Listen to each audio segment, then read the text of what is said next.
तिमीले एबीसीडी भन्न जानी हौ कि नै? जान्दिनौ। अनि क ख ग घ भन्न सक्छौ कि नै त? ए तिमीले त एबीसीडी भन्न पनि नजान्नी रहेछौ, क ख ग घ भन्न पनि नसक्ने रहेछौ। भविष्यमा के हुन मन छ तिमीलाई? मेरो हुन मन छ अरे।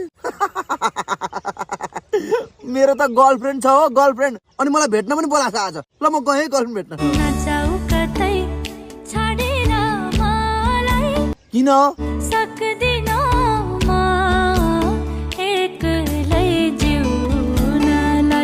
अब तिमी एक्लै जिउन सक्दैन भनेर मेरो आफ्नो गर्लफ्रेन्ड भेट्न नजानु त म गएँ। माया रे? कसको माया? तिम्रो माया रे? होइन म तिम्रो माया साया। ए म होइन के, म गएँ यार। गर्लफ्रेन्डले बोलाइछ। उहाँ गर्लफ्रेन्डले भेट्न बोलाइछि अनि उसलाई भेट्न छोडेर तिमीलाई भेट्न चाहिँ म कसरी आम भन त?